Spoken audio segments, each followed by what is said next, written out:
है जी। तो actually NGIT we are talking about liver pathology, ठीक है जी।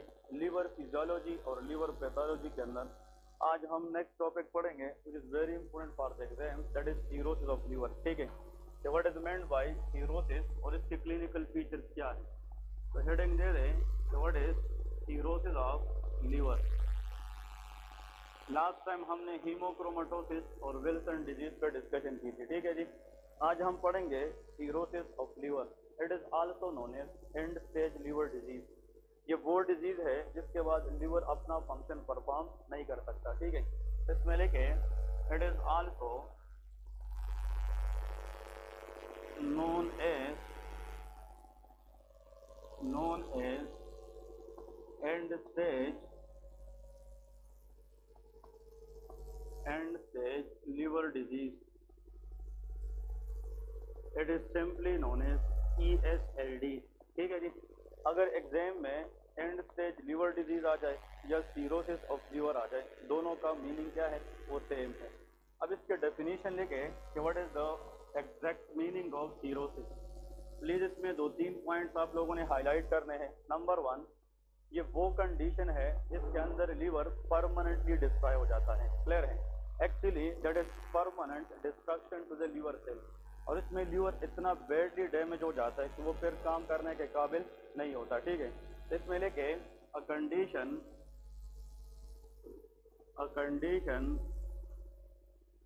in which the liver is permanently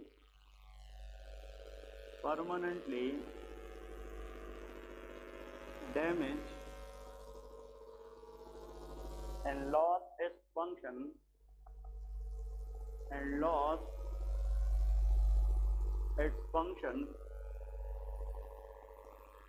which result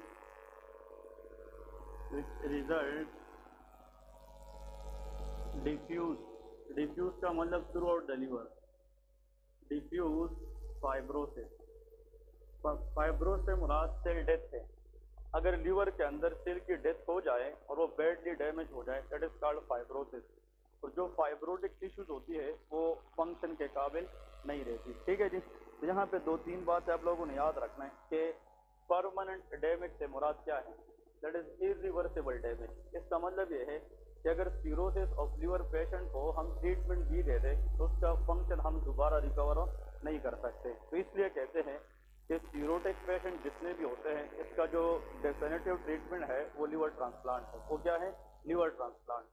symptomatically we can deal the patient, symptom को कम करने के लिए हम इकदाम कर सकते हैं, लेकिन इसकी इंजरी को हम रिवर्स नहीं कर सकते क्योंकि ये इरिवर्सिबल है और परमानेंट है, ठीक है जी।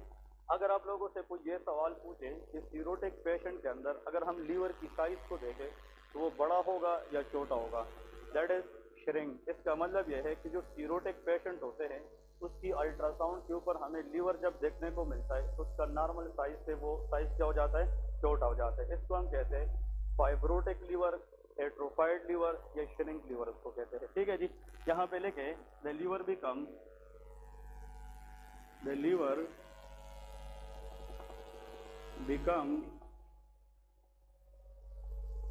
ये वर्ड याद रखना है, दैट इज कॉल्ड एट्रोफाइड। इसको क्या कहते हैं, एट्रोफाइड और श्रिंक किसको कहते हैं।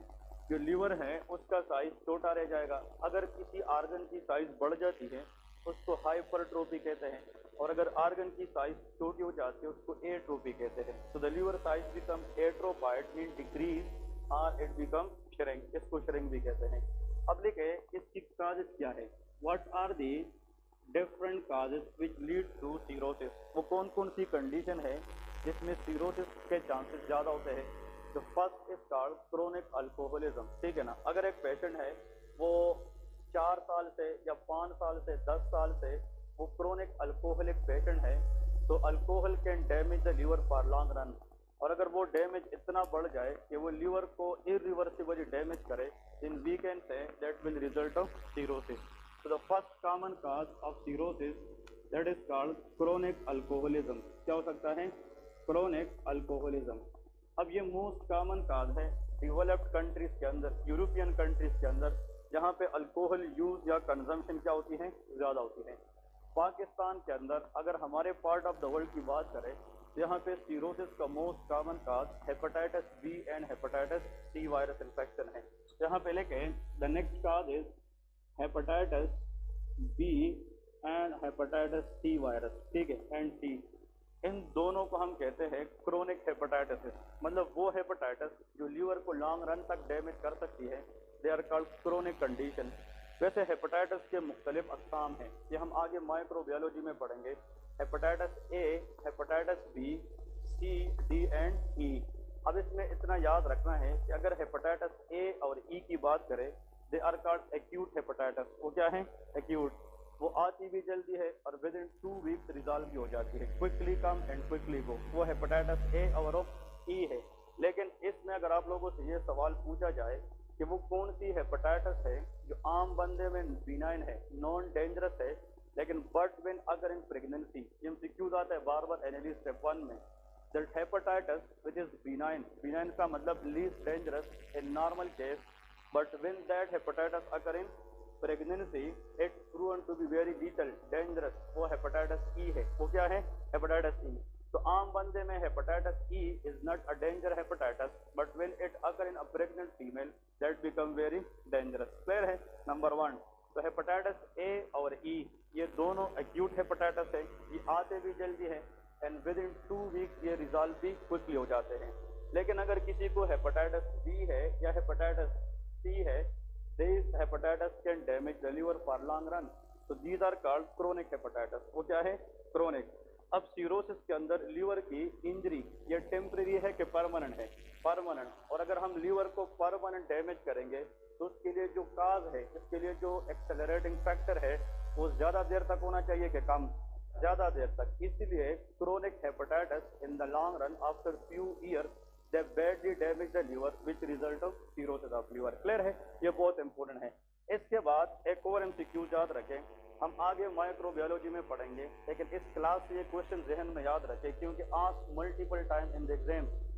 हेपेटाइटिस ए से लेके ई तक जितनी भी हेपेटाइटिस है they are caused by hepatitis viruses, मतलब hepatitis A is caused by hepatitis A virus, hepatitis B is caused by hepatitis B virus. अब वायरस की जब हम वायरोलॉजिकली माइक्रोस्कोपिकली उसकी जीनोम देखते हैं तो some hepatitis contain RNA but some hepatitis contain DNA. इसको जेनेटिक मटेरियल कहते हैं। Every hepatitis virus are RNA virus except hepatitis B which is DNA virus. Clear है कि नहीं? So the only virus which is DNA and cause hepatitis that should be hepatitis B, वो भी होता है। ठीक है जी, ये इंपोर्टेंट एमसीक्यूज है। नेक्स्ट देखिए, another very important cause which can lead to cirrhosis that is called CLD। वो क्या होता है? CLD stand for chronic liver disease। अगर ऐसी कंडीशन जिसमें लीवर लॉन्ग रन तक फेल होता है तो उससे भी रिजल्ट आता है कि वो जाकर किसमें कन्वर्ट करे? सीरोसिस में। नेक्स्ट देखिए, एनदर काज हीमोक्रोमेटोसिस। हमने पढ़ा था कि नहीं? हीमोक्रोमेटोसिस, इसका मतलब ये है that is iron overload condition. ऐसी कंडीशन, इसका क्रोमोसोम किसका मसला था? 6 का मसला है। एक्सीलेंट, इसका क्रोमोसोम 6 का मसला होता है। सुन ले, hemochromatosis is a condition in which our body can not excrete iron from the body. अगर आयरन को हम बाहर ना निकाल पाए तो उसकी लेवल बॉडी में क्या हो जाएगी? ज्यादा। तो iron overload in multiple tissue of the body is called hemochromatosis in one of the organ where iron try to deposit, that is a liver. और अगर ये लॉन्ग रन में लीवर पे डिपोजिट करती जाए आयरन तो it will badly damage the liver, result of cirrhosis. Clear है? Next देखिए, विल्सन डिजीज। ये भी पढ़ा था कि नहीं? तो विल्सन डिजीज के अंदर कॉपर ओवरलोड होता है। क्या होता है? Copper overload. ये हमने प्रीवियस लेक्चर में पढ़ा है कि अगर बॉडी के अंदर कॉपर जैसे मेटल की लेवल बढ़ जाए तो excess copper can also try to damage the liver, तो भी क्या करा सकता है? सीरोसिस ऑफ लीवर करा सकता है। नेक्स्ट देखिए, the 6th number that is called fatty liver. क्या हो सकता है? Fatty liver. ये आप लोगों ने नाम सुना होगा। मतलब बहुत सारे लोग होते हैं उसमें एक्सेस फैट जो है वो जाकर लीवर को डैमेज कर देते हैं। तो अगर सालों साल से किसी का फैट लेवल बढ़ते जाए और वो किस पे डिपोजिट होते रहे? लीवर, तो वो भी लीवर को अपना फंक्शन करने नहीं देंगे and they will badly damage the liver which lead to cirrhosis. तो fatty liver in the long run can cause cirrhosis of liver. बहुत सारे लोग आते हैं क्लिनिक के अंदर इस कंप्लेंट के साथ, मुझे कहते हैं कि डॉक्टर साहब मुझे पिछले कई दिनों से भूख नहीं लगती, that is called loss of appetite. वो क्या है? Loss of appetite.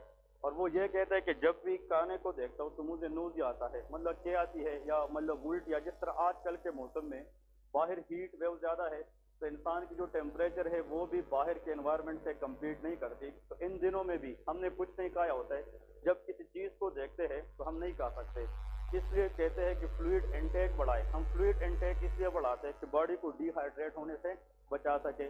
लेकिन अगर लीवर की इंजरी हो जाए या लीवर बैडली डैमेज करे बाय एक्सेस फैट, ये भी नूजिया कराता है, वोमिटिंग कराती है, क्योंकि मेटाबॉलिज्म ऑफ द फूड कहाँ पे होती है? लीवर में होती है। और अगर लीवर के ऊपर हम फैट को बढ़ाए तो लीवर अपना काम नहीं करेगा।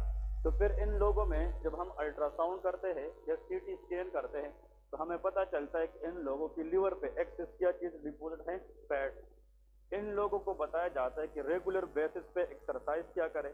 इन लोगों को बताया जाता है कि ऑयली फूड की इंटेक कम करें और स्ट्रेस अवॉइड करें। और अगर फैट ज़्यादा है, लिपिड ज़्यादा है, तो उसके लिए कम करने के लिए ड्रग देते हैं जिसको स्टेटिन कहते हैं। क्या कहते हैं? स्टेटिन। रोवेस्टा टैबलेट का नाम सुना है कि नहीं? ये रोवेस्टा स्टेटिन है, ये लिपिड लोअरिंग एजेंट है। और इन लोगों को बताते हैं कि अपने कंडीशन को इग्नोर ना करें। अगर ये इग्नोर करते जाएंगे इन लोगों को कार्डियोवास्कुलर डिजीज के चांसेस भी होंगे, इन लोगों को स्ट्रोक के चांसेस भी होंगे, और इन लोगों को लॉन्ग रन में these fats will damage the liver badly which will result of cirrhosis। इसलिए सिर्फ इतना याद रखें कि if a patient is diagnosed for fatty liver, do not ignore the patient। इसको हम इग्नोर नहीं कर सकते। और इसको हम एक और नाम भी देते हैं, इसको हम कहते हैं नेफ्ट। इसको क्या कहते हैं? नेफ्ट। नेफ्ट से मुराद non alcoholic fatty disease of the liver. Clear है कि नहीं? मतलब इन लोगों में तो अल्कोहल की हिस्ट्री नहीं होती। ये तो पाकिस्तान के अंदर लोग कहते हैं कि पाकिस्तानी लोगों में अल्कोहल की हिस्ट्री नेगेटिव होती है, मेजॉरिटी 99.9%। तो इसका मतलब अगर किसी को अल्कोहल लेने के साथ फैटी लीवर होता है उसको अल्कोहलिक फैटी लीवर डिजीज कहते हैं। और अगर non alcoholic fatty liver disease है तो उसको हम नेफ्ट कहते हैं। क्लियर है? तो नेफ्ट को हम इग्नोर नहीं कर सकते। नेक्स्ट एक है alpha 1 anti trypsin. Alpha 1 anti trypsin deficiency, ये बहुत इंपॉर्टेंट है। एक्चुअली यहाँ पे दो बात याद रखें, ये हमने सीओपीडी में भी पढ़ा है, याद है कि नहीं? एम्फाइसीमा में। अब यहाँ पे एक एमसीक्यूज आता है, प्लीज सुन लें। एक्चुअली हमारे बॉडी के अंदर एक एंजाइम होता है जिसका नाम है ट्रिप्सिन। क्या है? Trypsin. Trypsin is also known as elastase enzyme. इस ट्रिप्सिन का काम क्या है? इट वेरी या it change according to the area of the body. मुख्तलिफ एरिया के अंदर ये मुख्तलिफ काम करता है। Trypsin is not good for the liver. ये क्या करता है? जो ट्रिप्सिन है ये लीवर के अंदर फ्री रेडिकल को बढ़ाता है। किस चीज़ को? Free radical. आप लोगों का नेक्स्ट सवाल ये है कि फ्री रेडिकल क्या चीज़ है? Free radical are those charge particle in the body which try to damage DNA of the cell. ये सेल के अंदर डीएनए को क्या करती है? डैमेज। तो फ्री रेडिकल इज गुड और bad? They are very very bad for the body. इतना याद रखें कि फ्री रेडिकल ये चार्ज पार्टिकल होते हैं और ये डीएनए को डैमेज करने की कोशिश करते हैं। अब उस फ्री रेडिकल को बढ़ाने में लीवर के अंदर किस एंजाइम का काम है? ट्रिप्सिन। अब उस ट्रिप्सिन की काम को प्रिवेंट करने के लिए अल्लाह ने उसके खिलाफ जो एंजाइम रखा है उसका नाम क्या है? Anti trypsin. अब ये जो एंटी ट्रिप्सिन है ये लीवर के अंदर फ्री रेडिकल को बढ़ाने से प्रिवेंट करेगी और ये लीवर को डैमेज से क्या करेगी? प्रिवेंट करेगी। अब अगर एक बंदा है उसको बाय बर्थ इस एंजाइम की डेफिशिएंसी और वो भी कहाँ पे? लीवर में, तो फिर हम ट्रिप्सिन की काम को नहीं रोक सकेंगे। तो फ्री रेडिकल ज़्यादा बढ़ाएगा कि कम? ज़्यादा बढ़ाएगा। और वो अगर फ्री रेडिकल बढ़ाता रहे तो लॉन्ग रन में जाकर बैडली किसको डैमेज करेगी? लीवर को। That can also cause of cirrhosis. Which enzymatic deficiency can cause cirrhosis early in the life? Answer is alpha 1 antitrypsin deficiency. यार देख, अगर एक बंदे को अल्कोहल का इशू है या हेपेटाइटिस बी या सी है तो ये याद रख, ये बच्चों में ज़्यादा कॉमन है या बड़ों में? बड़ों में। इसका मतलब हेपेटाइटिस बी सी जिसको होगा तो उसका एज पहले से 20 से ज़्यादा होगा। फिर हेपेटाइटिस बी सी सालों साल तक रहेंगे तो वो बैडली किसको डैमेज करेंगे? लीवर। तो वैसे नॉर्मली अगर आप लोग सोचें कि सीरोसिस ऑफ लीवर ये यंगर एज के अंदर कॉमन है या मिडिल एज या ओल्डर एज के अंदर? ये ओल्डर, जितना एज बढ़ता जाएगा सीरोसिस के चांसेस बढ़ती जाएगी। अगर एक बच्चा है 2 साल 3 साल का है और उसको सीरोसिस हो जाए, that will be a very very troublesome and thinkful condition कि वाई कि 3 साल के बच्चे का लीवर क्यों फेल है। तो फिर ये एक सोचने वाली बात है। तो बच्चों के अंदर कंजेनेटली बाई बर्थ अगर एक ऐसी प्रॉब्लम हो जिसमें लीवर फेलियर के चांसेस हो सकती है, उनमें से एक अल्फा 1 एंटीट्रिप्सिन डेफिशिएंसी है। क्लियर है, ये एमसीक्यूज आता है। नेक्स्ट एक है अनदर वेरी इंपॉर्टेंट कंडीशन, और ये रिसेंटली एनईबी एग्जाम में आया था। एनईबी जो माइग्रेशन एग्जाम होता है इसके अंदर ये क्वेश्चन था, एंडरसन डिजीज। कौन सी डिजीज? Anderson disease. क्लियर है, तो एंडरसन डिजीज ये भी जनाब बच्चों के अंदर क्या करता है? सीरोसिस करता है। The most common cause of cirrhosis in very very younger age is less than 12 year old. 12 साल से कम बच्चों के अंदर सीरोसिस के चांसेस अल्फा 1 एंटीट्रिप्सिन डेफिशिएंसी से या किससे? एंडरसन डिजीज से। अब मुझे ये बताएं कि अगर फॉर एग्जांपल हम यहाँ पे जनाब जी स्टैंड फॉर ग्लूकोज, वो क्या है? ग्लूकोज। अब ये सारे ग्लूकोज आपस में एक दूसरे के साथ अटैच है by the help of specific bonding that is called glycosidic bond. जिसको क्या कहते हैं? Glycosidic bond. अब यहाँ पे ये ग्लूकोज है, अब सुन ले, ये ग्लूकोज है। अब ये जो ग्लूकोज आपस में इकट्ठे हुए हैं, ये इसकी स्टोरेज फॉर्म है कि नहीं? अगर हम ज्यादा ग्लूकोज को इस तरह आपस में स्टोर करें, इसको ग्लाइकोजन कहा जाता है। क्या कहा जाता है? Glycogen. Storage form of glucose is called off glycogen. और ये जो ग्लाइकोजन हमने बनाए हैं, ये लीवर का काम है। ग्लूकोज से ग्लाइकोजन बनाना, that is the function of liver. अब इधर प्लीज सुन ले, इस ग्लाइकोजन में अगर आप लोग देखें, इसमें चेन शेप है कि नहीं? इसमें कुछ ग्लूकोज अरेंज हुए हैं, आपस में इकट्ठे हुए हैं, किस शेप में? चेन में। और कुछ ब्रांचिंग की शेप में, किसमें? ब्रांचिंग। एमसीक्यूज याद रखें कि याद रखना है कि इस चेन शेप को बनाने के लिए हमारे पास एक एंजाइम होता है जिसका नाम ग्लाइकोजन सिंथेज है। क्या चीज है? Glycogen synthase. न्यू स्टूडेंट को पढ़ाऊंगा ये टॉपिक। क्लियर है, ये बहुत इंपॉर्टेंट है, बायोकेमिस्ट्री का है, ठीक है। और ये वाला कौन सा चेन है? शाबाश, ब्रांच। तो इसको बनाने वाला एंजाइम क्या है? Branching enzyme. अब ये भी 2 एमसीक्यूज क्वेश्चन बन गए। What is glycogen? देखिए आपके पास फॉर एग्जाम्पल 6 रुपए हैं और आपका जो खर्चा है वो 2 रुपए से चल सकता है, तो हम 4 को स्टोर करते हैं बैंक की शक्ल में, अकाउंट की शक्ल में। उस 4 को जो हम स्टोर करते हैं तो जरूरत के लिए, उसको हम कहते हैं स्टोरेज फॉर्म। और अगर हम ग्लूकोज ज्यादा ले लें और हम बॉडी की डिमांड को पूरी करें तो एक्सिस ग्लूकोज को हम स्टोर करते हैं किस चीज की शक्ल में? ग्लाइकोजन की शक्ल में। और ये जो ग्लाइकोजन है इसका बनाना ये किस ग्लैंड का काम है? लीवर का काम है। अब ग्लाइकोजन क्या है? ग्लाइकोजन एक सिंपल फॉर्म ऑफ ग्लूकोज है या कॉम्प्लेक्स फॉर्म है? कॉम्प्लेक्स फॉर्म है। और शर्त यह है कि ग्लाइकोजन में चेन शेप भी होना चाहिए और ब्रांच भी होना चाहिए। प्लीज एमसीक्यूज याद रखें कि ग्लाइकोजन की चेन को बढ़ाने के लिए जो एंजाइम रिक्वायर्ड होता है उसका नाम ग्लाइकोजन सिंथेज है।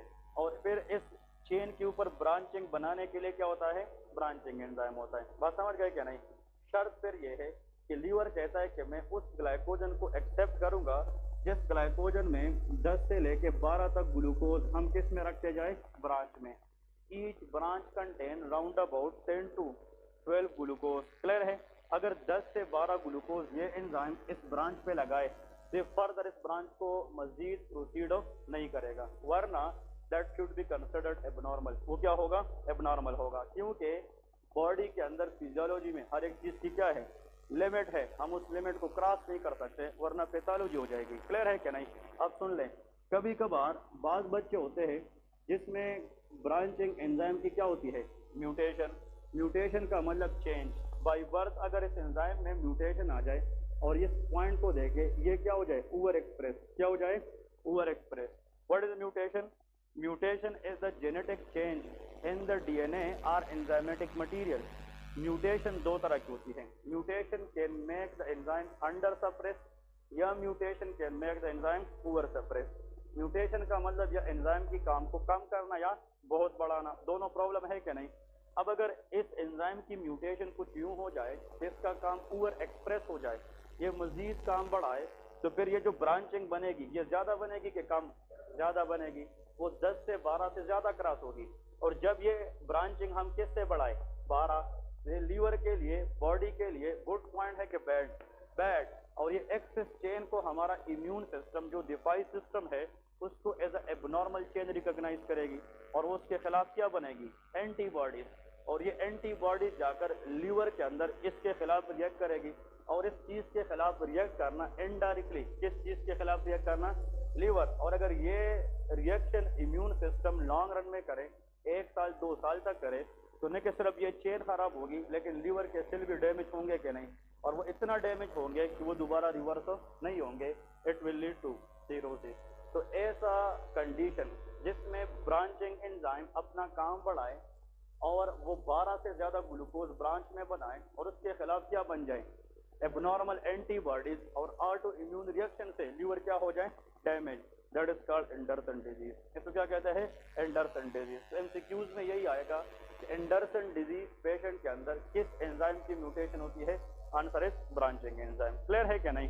तो 2 बात एमसीक्यूज में याद रखें, द मोस्ट का, और दूसरी बात, this mutation of the enzyme that is by birth. ये क्या होता है, बाय बर्थ। ये बच्चे पैदा होते ही उसके खिलाफ इम्यून सिस्टम अब नॉर्मल क्या फायरिंग करना शुरू करती है, और 1 साल, जब ये बच्चे साल के हो जाते हैं, 1.5 साल के हो जाते हैं, तो 2 साल से कम उम्र के अंदर इन बच्चों को क्या हो जाता है, सीरोसिस होता है। तो the most common cause of cirrhosis in the age less than 2 year of life that is known as Anderson disease. Clear है कि नहीं? और एंडरसन डिजीज में किस चीज से रिलेटेड मसला है, ब्रांचिंग एंजाइम, और ब्रांचिंग एंजाइम की म्यूटेशन हुई है जिसमें ग्लाइकोजन जो है ओवर एक्सप्रेस हुआ है। वैसे इस एंजाइम की ज्यादा काम की वजह से ग्लाइकोजन के ब्रांचेस ज्यादा बनेंगे कि कम, ज्यादा बनेंगे। It is a glycogen storage disease. ये क्या है, ग्लाइकोजन स्टोरेज डिजीज है। समझ गए क्या नहीं? लेकिन अब 2 बातें, एमसीक्यूज आता है द मोस्ट कॉमन कॉज। आप एग्जाम में बैठे हैं, एग्जामिनर पूछता है the most common cause of cirrhosis of liver and adult. Adult के अंदर जब भी बात आ जाए, थिंक अबाउट हेपेटाइटिस सी। वो क्या होता है, हेपेटाइटिस सी। सी का पहला वर्ड सी है और सीरोसिस का पहला वर्ड सी, तो हेपेटाइटिस सी के इनका सी, सीरोसिस ऑफ लिवर, इस तरह याद रखे। और नेक्स्ट पॉइंट, अब मैं इस तरह एक पॉइंट बता रहा हूँ कि 100 लोग हैं, अब सुन ले, 100 लोग हैं, 100 में से 80% लोगों को हेपेटाइटिस सी है और 20% लोगों को हेपेटाइटिस क्या है, बी है। बात सुन ले, ये बहुत बड़ी बात बता रहा हूँ कि 80% लोगों में हेपेटाइटिस सी है, तो सी से सीरोसिस होगा। सी से क्या होगा, सीरोसिस, और उस सीरोसिस से आगे कैंसर होगा। क्या होगा, कैंसर, और वो कैंसर भी किससे होगा, liver. The cancer arises from the liver is HCC, hepatocellular carcinoma. इसको क्या कहते हैं, हेपेटोसेल्युलर कार्सिनोमा। अब सुन ले, 80% लोगों को हेपेटाइटिस क्या है, सी है, वही 80% लोग इनिशियली किस में कन्वर्ट होंगे, सीरोसिस, और वही 80% लोग सीरोसिस से आगे हेपेटोसेल्युलर कार्सिनोमा में जाएंगे। बात समझ गए? लेकिन अगर किसी को 20% लोगों को हेपेटाइटिस क्या था, बी, तो hepatitis B direct convert into hepatocellular carcinoma without cirrhosis. इसका मतलब यह है कि hepatitis B is a RNA virus या DNA, and DNA virus is oncogenic virus. वो कैंसर डायरेक्ट करा सकता है। RNA वायरस कैंसर से पहले जरूरी क्या कराएगा, सीरोसिस, फिर जाकर कैंसर में जाएगा। लेकिन DNA वायरस डायरेक्ट क्या करा सकता है, कैंसर करा सकता है। समझ गए क्या नहीं? Which one is dangerous, B और C? B is always dangerous. Hepatitis B is a dangerous case, but hepatitis C के चांसेस ज्यादा किस में होते हैं, सीरोसिस में होते हैं। ठीक है, अब लेके क्लिनिकल फीचर। अगर किसी को सीरोसिस है तो how that patient presented to the clinic, तो लेके what are the clinical feature. ये बात समझ गए कि नहीं?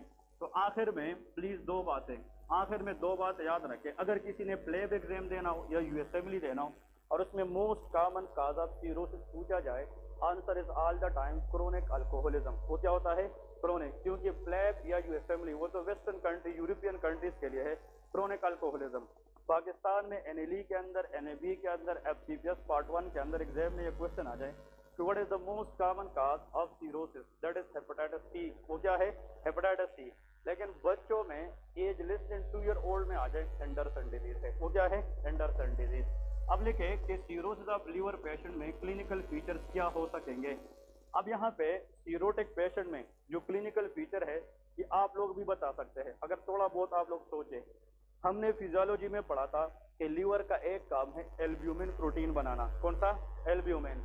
अगर एल्ब्यूमिन नहीं बनता तो ऑस्मोटिक प्रेशर या अनकोटिक प्रेशर स्ट्रांग होगा कि वीक होगा, तो फिर वेसल से लीकिंग के चांस होंगे कि नहीं। तो सबसे पहले लेके एडीमा, इन लोगों में क्या होता है, एडीमा। एग्जामिनर ये पूछेगा what is the cause of oedema in cirrhosis, answer is lack of albumin. वो क्या है? Lack of albumin. Which protein prevent oedema? Albumin is answer, और एल्ब्यूमिन बनाना लीवर का काम है। अब सीरोसिस के अंदर लीवर परमानेंट डैमेज है, अगर लीवर परमानेंट डैमेज है तो आया एल्ब्यूमिन बन सकेगा? नहीं बनेगा। एल्ब्यूमिन ना होने की वजह से इंसान के पेट में पानी हो जाता है, जिसको हम एब्डोमिन एडीमा कहते हैं। क्या कहते हैं? Abdominal oedema. So the first thing the patient develops, that is edema, excess fluid in the body, that is called edema। घरों में ये चीज सुनने को मिलेगी कि फलाने के बंदे के पेट में या फलाने के बंदे में लंग्स के इर्द गिर्द फेफड़ों के अंदर पानी है। पानी से मुराद एक्सेस फ्लूइड है, और excess fluid accumulation anywhere in the body, that is called edema.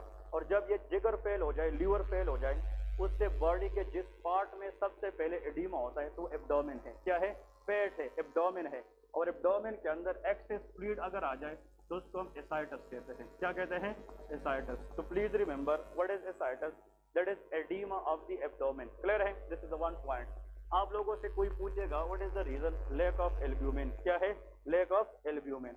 Okay, एक और पॉइंट आप लोगों को पता है कि अनकंजुगेट बिलिरुबिन को हम क्या करते हैं? कंजुगेट। वो भी लीवर का काम है। अगर लीवर खराब है, can we conjugate bilirubin? No. So what will happen to bilirubin in the body? Increase, and that will deposit in the sclera, leading to yellowish discoloration. So that is called jaundice. तो क्या हो जाता है? jaundice. तो सीरोटिक patient जब आप लोग सामने से देखेंगे, these people look like pale. ये क्या नजर आएंगे? पेलर भी नजर आएंगे, और उसकी आंखें येलो नजर आती है। क्या नजर आती है? येलो। और jaundice को हम मेडिकल टर्म में एक्टेरस भी कहते हैं, that is also known as एक्टेरस। ठीक है। और जॉइंटिस से मुराद ये है इंक्रीज बिलिरुबिन लेवल। क्या है? Increase bilirubin level. ठीक है जी। नेक्स्ट पॉइंट, आप लोग मुझे ये बताए कि इस बंदे की जो भी वो खाएगा उसकी मेटाबॉलिज्म हो सकेगी? नहीं होगी। जब ये मेटाबोलाइज नहीं करेगा तो there will be nausea and of vomiting. ये बंदा कहेगा कि मुझे क्या आती है और मैं कोई चीज खा नहीं सकता। एक तो जब ये कोई चीज नहीं खा सकेगा तो लॉस ऑफ एपिटाइट होगा। क्या होगा? भूख का ना लगना, लॉस ऑफ एपिटाइट। और अगर एक बंदा महीनों से या साल से कोई चीज सही तरीके से ना खा सके तो उसको एनर्जी मिलेगी? नहीं मिलेगी। तो वेट लॉस। Very good. ये अक्यूट केस है कि क्रोनिक है? क्रोनिक है। लॉन्ग रन में इंसान की वजन आहिस्ता आहिस्ता क्या हो जाता है? कम। यहाँ पे लेके वेट लॉस। क्या होगी? Weight loss. दूसरी बात, क्लॉटिंग फैक्टर का बनना, ये किसका काम है? लीवर का काम। क्लॉटिंग फैक्टर नहीं बनेगी तो इजीली ब्लीडिंग होगी क्या? नहीं। यहाँ पे लेके इजी ब्रूजिंग। ब्रूजिंग से मुराद pinpoint bleeding from the skin. यहाँ पे लेके ये इजी ब्लीडिंग लिखे कि इन लोगों में प्लीज याद रखें, अगर हम इन लोगों की स्किन पे देखें तो इन लोगों की स्किन पे ब्लीडिंग या खून के दाग धब्बे होते हैं। इसका वजह यह है कि क्लॉटिंग फैक्टर्स नहीं बनते, और ब्लीडिंग को कोआगुलेट करने में प्लेटलेट और क्लॉटिंग फैक्टर का काम होता है। और इसमें एक पॉइंट ये भी याद रखें, विटामिन के की एक्टिवेशन कहाँ पे होती है? लीवर में। तो अगर विटामिन के एक्टिवेट नहीं होगी तो फिर भी क्या होगी? ब्लीडिंग होगी। क्लियर है? नेक्स्ट है another very important point, there is splenomegaly. क्या होती है? Splenomegaly. What is splenomegaly? That is enlargement of the spleen. Spleen size बढ़ जाता है। क्लियर है? तो स्प्लीन साइज इज इंक्रीजेस। देखिए, liver present on the right side of the body, spleen present on the left side of the body. जो हम spleen को यहाँ पे पाल्पेट करेंगे तो स्प्लीन नॉर्मली रिब्स के नीचे लेफ्ट साइड पे होता है, लेकिन अगर स्प्लीनिक नोज, स्प्लीन का जो टिप है वो इतना बढ़ जाए कि वो अम्बिलिकस तक आ जाए तो उसको हम स्प्लीनोमेगेली कहते हैं। अब इसके बारे में 2-3 बात याद रखना है, इट इज वेरी इंपॉर्टेंट। अब देखिए यहाँ पे फॉर एग्जांपल अगर आप लोग ले ले दिस स्प्लीन, ये क्या चीज है? स्प्लीन किस साइड पे होता है? Very good. इससे जनाब वापस ब्लड लेने वाला जो वेसल है that is called splenic when. इसको क्या कहते हैं? Splenic when. ये हम डिस्कस करेंगे। स्मॉल इंटेस्टाइन के 3 पार्ट्स होते हैं, duodenum, jejunum and ileum. Very good. Small intestine मैं सिर्फ यहाँ पे लिखता हूँ कि स्मॉल इंटेस्टाइन को अगर हमने ब्लड किया है तो वहाँ से वापस ब्लड लेंगे कि नहीं? स्मॉल इंटेस्टाइन से वापस ब्लड लेने वाला जो वेन है that is superior mesenteric vein. उसका नाम क्या है? Superior mesenteric vein. प्लीज सुन ले, एक्चुअली स्मॉल इंटेस्टाइन से वापस ब्लड लाने वाला वेन क्या है? Superior mesenteric vein. और स्प्लीन से वापस ब्लड लाने वाला वेन स्प्लीनिक वेन है। क्या है? Splenic when. Very good. ये दोनों वेन आपस जब जाते हैं तो आपस में मिल जाते हैं। क्या हो जाते हैं? मिल जाते हैं। तो उससे कितने वेन बनेंगे? एक, and that is called portal vein. इसको क्या कहते हैं? Portal vein. तो please this is another MCQs of the anatomy knowledge कि what is portal vein. Portal vein क्या है? Portal vein is the union of splenic vein and superior mesenteric vein. और ये जो पोर्टल वेन है ये आगे ब्लड देगा किस चीज को? लीवर को। क्लियर है? अब आप लोग मुझे ये बताएं कि अगर एक पेशेंट है उसका लीवर फेल है, वो काम नहीं कर रहा, तो आया वो पोर्टल वेन से ब्लड ले सकेगा? नो। तो पोर्टल वेन के ऊपर प्रेशर क्या होगा? ज्यादा, इसलिए cirrhosis of liver patient develop portal hypertension. इन लोगों में क्या होता है? Portal hypertension. अगर ये पोर्टल वेन आगे ब्लड नहीं दे सकेगा क्योंकि लीवर इज बैडली डैमेज, तो पोर्टल वेन पे ब्लड का प्रेशर क्या होगा? ज्यादा। अब पोर्टल वेन अगर ब्लड से बढ़ जाएगा, इस पे प्रेशर बढ़ेगा, तो आया ये स्प्लीनिक वेन से ब्लड लेगा? नहीं लेगा। तो प्रेशर फॉरवर्ड जाएगा कि बैकवर्ड? बैकवर्ड। और इस बैकवर्ड प्रेशर से at the end eventually pressure किस पे लगेगा?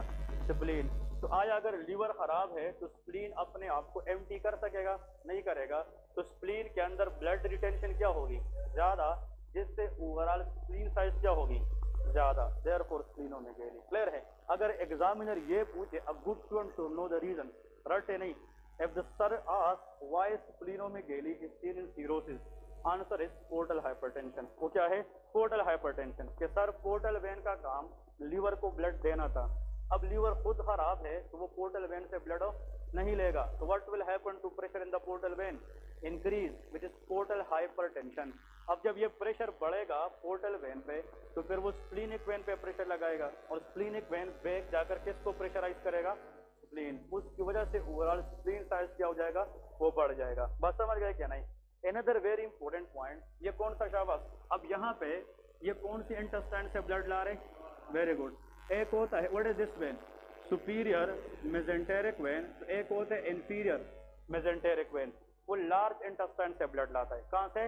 Large intestine. और लार्ज इंटेस्टाइन का मेन पार्ट रेक्टम से। कहाँ से? रेक्टम से। अब इधर प्लीज फोकस करें। इंफीरियर मेसेंटेरिक वेन ये रेक्टम से ब्लड लेता है और इस तरह ऊपर जाकर किसको देता है? स्प्लीनिक वेन को देता है। और स्प्लीनिक वेन फिर वो पोर्टल वेन के जरिए किसको देता है? लीवर को। अब इधर एमसीक्यू सुन ले शाबाश। दो बातें बहुत इंपॉर्टेंट है। आप लोगों से सवाल ये है कि rectum is the part of large intestine. हम कहते हैं बड़ी आंत की कैंसर, इसको कहते हैं रेक्टल कैंसर। बड़ी आंत की कैंसर कहाँ से आती है? रेक्टम से। इधर बहुत इंपॉर्टेंट एमसीक्यूज आने वाले हैं। हम कहते हैं कि जो रेक्टम की वीनस ब्लड है वो किस वेन को मिलेगी? Inferior mesenteric vein. और यहाँ से जो ब्लड है इंफीरियर मेसेंटेरिक वेन वो किसको देगी? Splenic when. और स्प्लीनिक वेन आगे उसको पोर्टल वेन के जरिए कहाँ तक पहुंचाएगी? लीवर। अब लीवर इज डैमेज, सीरोसिस है, लीवर इज बैडली डैमेज, तो आया वो पोर्टल वेन से ब्लड एक्सेप्ट करेगी? नहीं। तो पोर्टल हाइपरटेंशन होगा। स्प्लीनिक वेन पे प्रेशर क्या होगा? ज्यादा। एक तो ये प्रेशर जाके स्प्लीनोमेगाली करेगा, दूसरा ये प्रेशर वापस किस वेन पे आएगा? Inferior mesenteric vein. और वो किस पे प्रेशर लगाएगा? तो रेक्टम के अंदर ब्लड वेसल की डायलेशन होगी क्या? नहीं। Dilation of when inside what? Rectum, that is piles, which is called haemorrhoid. इसको क्या कहते हैं? हेमोराइड। इसलिए याद रखे, जिन लोगों का जिगर परमानेंट डैमेज हो जाता है तो उसको हेमोराइड हो जाते हैं। क्या हो जाता है? हेमोराइड। और हेमोराइड की क्लिनिकल सिम्टम्स ये है कि पेशेंट ये बताएगा कि जब वो स्टूल पास करता है तो उसमें ब्लड आता है। क्या आता है? इसको कहते हैं ब्लीडिंग पर रेक्टम। इसको क्या कहते हैं? ब्लीडिंग पर रेक्टम। तो 7 नंबर हेमोराइड लिख सकते हैं क्या? नहीं। हेमोराइड्स का वजह भी फॉरवर्ड प्रेशर है कि बैक प्रेशर?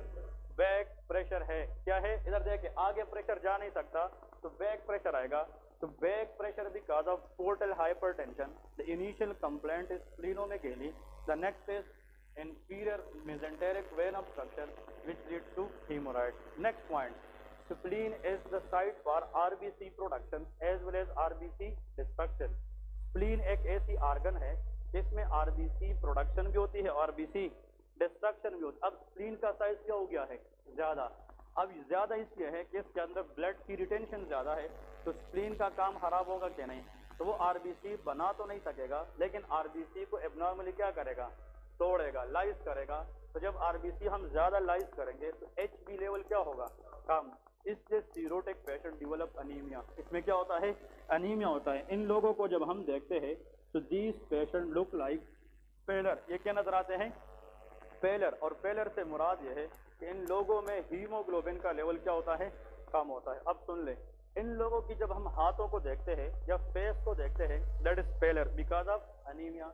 लेकिन इनकी आंखों में जब हम देखते हैं, इसकी जो व्हाइट पार्ट है that is yellow, and yellow because of jaundice. तो प्लीज दीज पेशेंट, और इन लोगों को ओवरऑल जब आप हॉस्पिटल के अंदर देखते हैं, these patient look very very ill, मतलब बिल्कुल बीमार नजर आते, and they are least active patient, मतलब एक्टिव नहीं होते। किसी चीज को आप उसके साथ हाथ मिलाने के लिए कहे तो वो हाथ आपको जनाब 2 से 3 मिनट में आगे फॉरवर्ड करके हाथ मिला सकेंगे। एक तो ओल्डर लोग होते हैं, दूसरा इनकी लीवर जो है वो परमानेंटली क्या हो जाता है, डैमेज हो जाता है। ठीक है जी। अब ये सारे के सारे सिम्टम जितने भी है या बुक ने लिखे हैं, इसके बारे में आप लोगों को पॉइंट पता होना चाहिए। ठीक है जी। तो these all are the point. Another point इधर देखें, what is the food pipe that is called oesophagus. Oesophagus, oesophagus से जो वीनस ब्लड है ये पोर्टल वेन को मिलता है। कहाँ पे, पोर्टल वेन। अब अगर पोर्टल वेन आगे ब्लड नहीं देगा तो पोर्टल वेन के अंदर प्रेशर ज्यादा होगा, वो ज्यादा प्रेशर एसोफेगस पे लगेगा कि नहीं, तो एसोफेगस के अंदर वेन की भी क्या होगी, डायलेशन। इसको एसोफेजियल वेरिसेस कहते हैं। क्या कहते हैं, एसोफेजियल। ये हमने डिस्कस भी किया था एसोफेगस के अंदर। तो 9th में लिखे एसोफेजियल वेरिसेस, क्या होगा, एसोफेजियल वेरिसेस। इसका मतलब ये है abnormal dilatation of when in the oesophagus, that is called oesophageal varices. ठीक है, ये आगे हम एनाटॉमी के अंदर फिर भी डिस्कस करेंगे वन बाय वन, लेकिन ये इसके सिम्टम है तो इसको आप लोगों ने याद रखना है। ठीक है, अब लिखे इन्वेस्टिगेशन। शाबाश, इसकी इन्वेस्टिगेशन क्या है, what are the investigation for cirrhosis of liver patient. Clear है मेरे भाई। इन्वेस्टिगेशन में लिखे, इस तरह का पेशेंट आए तो सबसे पहले आप लोग स्टार्ट करें ब्लड सीपी से। कहाँ से स्टार्ट कर दें, ब्लड सीपी। तो लिखे शाबाश, हम जब ब्लड सीपी करते हैं इसका मतलब ये है कि कंप्लीट पिक्चर करते हैं। आम जो रूटीन में ब्लड टेस्ट किया जाता है तो उसमें हम लोगों को पता है कि अगर आप HB देखें, HB विल बी इंक्रीज और डिक्रीज, डिक्रीज होना चाहिए क्योंकि इन लोगों में क्या है, अनीमिया है। क्लियर है, number 1 point, HB will be decrease. Number 2, इन लोगों में जनाब हम देखते हैं PT, that is called prothrombin time. ये नाम सुना है कि नहीं, प्रोथ्रोम्बिन टाइम। ठीक है, that is called PT, it's very important test. किसी भी सर्जरी से पहले जो टेस्टिंग किया जाता है उसमें से एक क्या होता है, PT।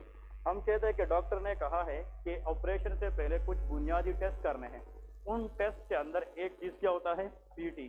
What is this PT mean, prothrombin time का मतलब ये है, ये हमें क्लॉटिंग फैक्टर की फंक्शन बताती है। अगर ये टेस्ट ठीक है तो आपकी क्लॉटिंग फैक्टर सही है।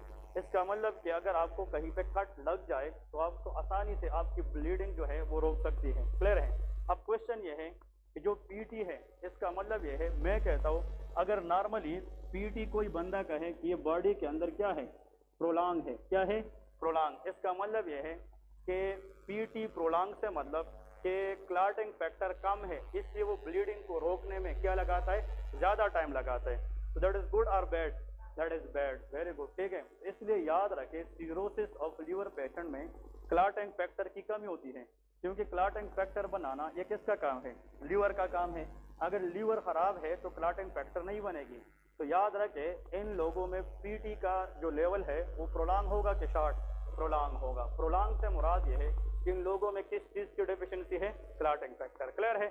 और क्लॉटिंग फैक्टर जितना प्रोलॉन्ग होगा it will show poor prognosis. ये हमें क्या बताएगा, पुअर प्रोग्नोसिस। इसका मतलब ये है कि इस बंदे की चांसेस ऑफ सर्वाइवल बहुत ज्यादा पुअर है, कम है, क्योंकि इन लोगों को किसी भी टाइम ब्लीडिंग हो सकती है और ब्लीड आसानी से फिर नहीं रुकेगी क्योंकि PT क्या है, वो प्रोलॉन्ग है। क्लियर है। नेक्स्ट पॉइंट इसमें लेके another thing we can do, यहाँ पे लेके that is called liver enzyme test. क्या करते हैं, लीवर एंजाइम। क्या बात, anyone in the class, what will happen to liver enzyme. हाँ जी, हम लीवर एंजाइम में यहाँ पे ALT याद है क्या नहीं, that is called alanine amino transferase, और एक AST करते हैं, एस्पार्टेट अमाइनो ट्रांसफरेज करते हैं। These two enzymes will be reduced, ये कम होंगे। इसका मतलब ये है कि लीवर एंजाइम ये तो लीवर बनाता है, और अगर लीवर अंदर से सिकुड़ चुका है, फाइब्रोज हो चुका है, खत्म हो चुका है, तो इन एंजाइम की सिंथेटिक प्रॉपर्टी भी क्या है, कम है।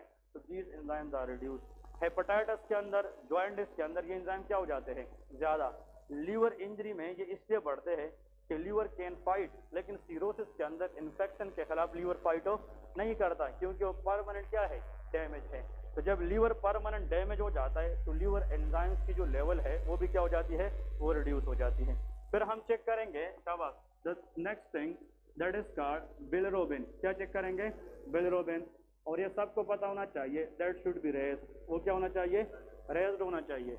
नेक्स्ट हम चेक करते हैं एल्ब्यूमिन। क्या चेक करेंगे, एल्ब्यूमिन दैट शुड बी, हाँ जी, रेज्ड और reduce, that will be reduce. क्योंकि लीवर खराब है तो एल्ब्यूमिन कैसे बनेगा, और अगर एल्ब्यूमिन नहीं बनेगा therefore the patient develop edema। osmotic pressure weak है, पेशेंट को क्या हुआ है, एडिमा हुआ है।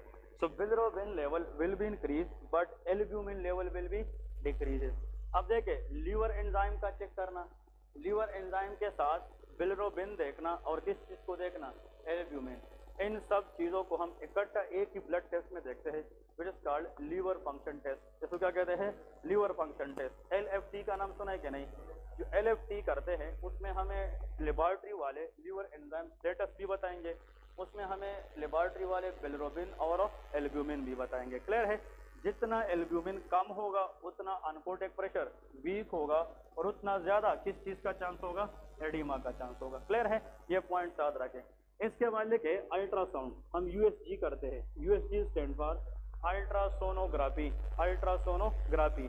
जब हम अल्ट्रासाउंड करेंगे तो अल्ट्रासाउंड के ऊपर हमें क्या चीज नजर आएगा, फाइब्रोस या श्रिंक लीवर नजर आएगा। क्या नजर आएगा, श्रिंक लीवर। यहाँ पे लेके श्रिंक लीवर, इसका मतलब अल्ट्रासाउंड ये बताएगा कि लीवर की साइज जो है वो छोटी रह गई है, दैट बिकम श्रिंक, क्योंकि डिफ्यूज फाइब्रोसिस हो चुकी है। क्या हो चुकी है, डिफ्यूज फाइब्रोसिस। अब यहाँ पे 2 MCQ याद रखे एनालिसिस स्टेप 1 में, the best initial investigation to see the fibrotic to see fibrosis of the liver, that is called ultrasound। लेकिन which investigation will show the degree of fibrosis। अब ultrasound तो सिर्फ ये बताएगी कि लीवर का जो साइज है वो श्रिंक हो चुका है, अब कितना % श्रिंक हुआ है उसको बताना, दैट इज CT स्कैन। वो किसका काम है, CT स्कैन। तो सुन ले, which test will show the shrinkage of liver, हाँ जी, ultrasound. which test will show the degree of shrinkage, that is of CT scan. Degree mean कितनी % लीवर श्रिंक हुई है, अगर ज्यादा श्रिंक है तो इसका मतलब cirrhosis is worsen, cirrhosis is severe. अगर कम श्रिंक है it's mean the patient came early in the disease, patient जल्दी आया है तो शायद उसकी रिकवरी थोड़ा बहुत पॉसिबल हो। जितना लीवर श्रिंक ज्यादा होगा उतना पेशेंट केम अर्ली और लेट आया है तो उसका प्रॉब्लम ज्यादा है, उसकी प्रोग्नोसिस भी पुअर होगी। तो यहाँ पे लेके आखिर में CT स्कैन, क्या करते हैं, CT स्कैन। और इसके सामने शाबाश लेके डिग्री ऑफ फाइब्रोसिस, ये हमें क्या बताता है, डिग्री ऑफ फाइब्रोसिस कि कितनी % लीवर जो है वो नॉर्मल साइज से क्या हो चुका है, श्रिंक हो चुका है। ठीक है, अब याद रखे जब लीवर सुकड़ जाता है, प्लीज सुन ले, जब लीवर सुकड़ जाता है तो हमें 2 चीजें सामने नजर आती है, या तो ये लीवर का कैंसर है या लीवर की सीरोसिस है। क्योंकि हेपेटाइटिस C इनिशियली सीरोसिस कराएगी, फिर क्या कराएगी, कैंसर कराएगी। तो ये देखना यार ये जो लीवर की फाइब्रोसिस है या एट्रोपी है, या आया सीरोसिस की वजह से है या कैंसर की वजह से। तो आखिर में लेके लीवर बायोप्सी, हम क्या लेते हैं, liver biopsy test. Biopsy mean taking a piece of tissue from the liver and send to histopathology lab. वो फिर बताएगी कि आया the cause of this shrinking liver is cirrhosis और कैंसर। तो अगर एग्जामिनर आपसे वाइवा में ये पूछे या आप लोगों से कोई क्वेश्चन में पूछे हाउ टू डिफरेंशिएट कि जो लीवर की साइज छोटी रह गई है ये सीरोसिस की वजह से है या कैंसर की वजह से, उसके लिए टेस्ट क्या करना पड़ेगा, बायोप्सी करना पड़ेगा। अब लेके ट्रीटमेंट ऑफ सीरोसिस, कि ट्रीटमेंट क्या है। अगर एक पेशेंट है उसको सीरोसिस है तो ट्रीटमेंट क्या है, शाबाश। ट्रीटमेंट जनाब इसके जनाब 2 है। इसका परमानेंट क्योर इम्पॉसिबल है क्योंकि ये कंप्लीटली इरिवर्सिबल डैमेज है, तो उसको हम दोबारा नॉर्मल हालत में नहीं ला सकते। तो हम क्या करेंगे, एक पेशेंट है उसको सीरोसिस है, ठीक है जी, सीरोसिस पेशेंट में एडिमा होगा कि नहीं, अगर इसके पेट में पानी हो चुका है तो उसको हम रहने तो नहीं देते। आप लोगों ने देखा होगा कि सिरिंज के जरिए वो पानी हम कंटिन्यूसली बाहर निकालते हैं ताकि उसकी पेट पे प्रेशर क्या हो जाए, कम। इसको हम कहते हैं एब्डोमिनोसिंथेसिस। क्या कहते हैं, एब्डोमिनो। दोबारा इसमें एल्ब्यूमिन का लेवल क्या है, कम है, तो हम एल्ब्यूमिन इन्फ्यूजन भी देते हैं ताकि उसका अनकोटिक प्रेशर क्या रहे, स्ट्रांग रहे। इन लोगों की ज्वाइंट से बिलिरुबिन का लेवल क्या है, ज्यादा, तो हम फोटोथेरापी कर सकते हैं। इसका मतलब चाहे आप जॉइंटिस कम करें, चाहे आप एल्ब्यूमिन बढ़ाए, चाहे आप फ्लूइड निकालें, ये सारी की सारी बातें जो हम हॉस्पिटल में कर रहे हैं, ये काफ को खत्म करने के लिए या सिम्टम को रिड्यूस करने के लिए। सिम्टम तो लेके सिम्टोमेटिक ट्रीटमेंट। सबसे पहले हम सीरोटिक पेशेंट के अंदर क्या करेंगे, सिम्टोमेटिक ट्रीटमेंट। इसका मतलब ये है कि सिम्टोमेटिक ट्रीटमेंट करेंगे। सिम्टोमेटिक ट्रीटमेंट का मतलब जो जो सिम्टम पेशेंट को है उस हिसाब से हम डील करेंगे, क्लियर है। लेकिन अगर एक बंदा कहे कि ये मैं कब तक करवाता रहूंगा, मुझे कोई परमानेंट हल बताए, तो उसका परमानेंट हल है लीवर ट्रांसप्लांट। क्या है, लीवर ट्रांसप्लांट, क्योंकि लीवर ट्रांसप्लांट के बगैर इसका कोई परमानेंट हल नहीं है। तो यहाँ पे लिखे what is the best way to manage cirrhosis permanently, that is called liver transplant. Liver cell जो है ये हम अगर थोड़ा बहुत लोग के कुछ पार्ट भी जनाब लगाए, liver cell has the ability of regeneration, ये अपने आप को regenerate. Best liver transplant India में कराई जाती है, क्लियर है। लेकिन आजकल सिंध में लीवर इंस्टीट्यूट ऑफ कार्डियोलॉजी, ठीक है, मतलब सिंध में है, वहाँ पे मेरे ख्याल में प्रीवियस 3-4 महीने पहले कोई 500 लीवर ट्रांसप्लांट की सर्जरी हुई है, क्लियर है। तो इसका मतलब पाकिस्तान के अंदर भी कुछ ऐसे इंस्टीट्यूट है जहाँ पे लीवर ट्रांसप्लांट आजकल पॉसिबल है, क्लियर है। लेकिन liver transplant is very very expensive, और उसके लिए आपको डोनर के लिए डोनर भी चाहिए होता है, क्लियर है।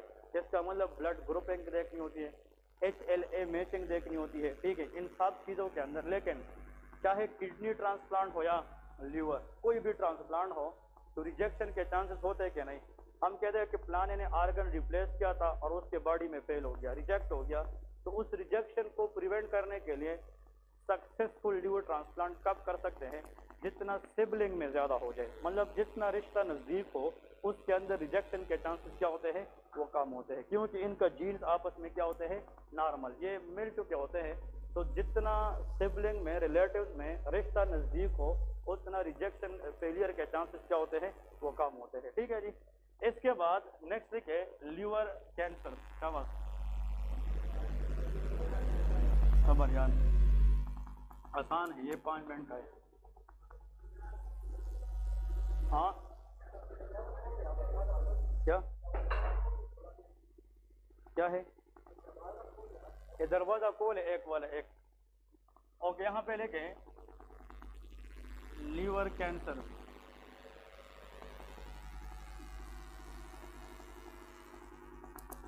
ओके जी, यहाँ पे 2 पॉइंट याद रखने हैं। देखिए, एक्चुअली लीवर के अंदर बहुत सारे किस्म के कैंसर हो सकते हैं, लेकिन मेनली हम 2 डिस्कस करेंगे जो बुक में है। सबसे पहले लेके यहाँ पे एक टेबल ड्रा करें, उस टेबल में हम डिफरेंशिएट करेंगे। The first cancer in the liver that is called hepatic adenoma.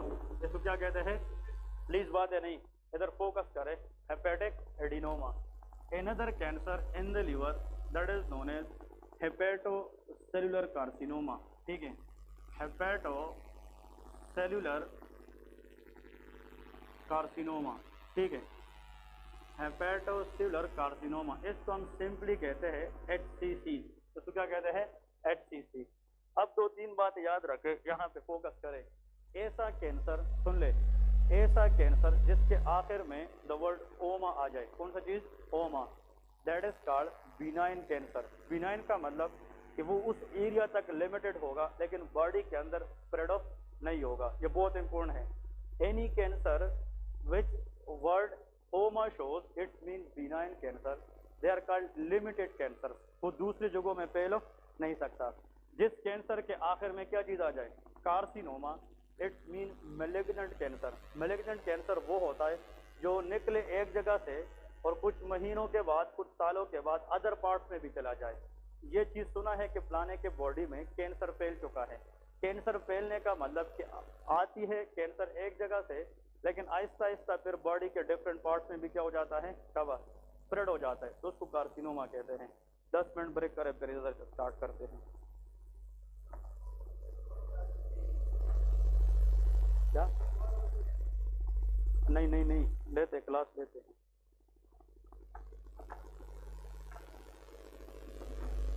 दस मिनट सिर्फ फ्रेश हो जाए, पानी शानी पी ले।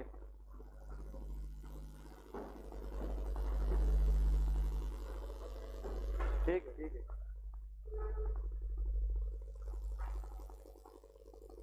इधर आकर पूछ ले यार। जैसे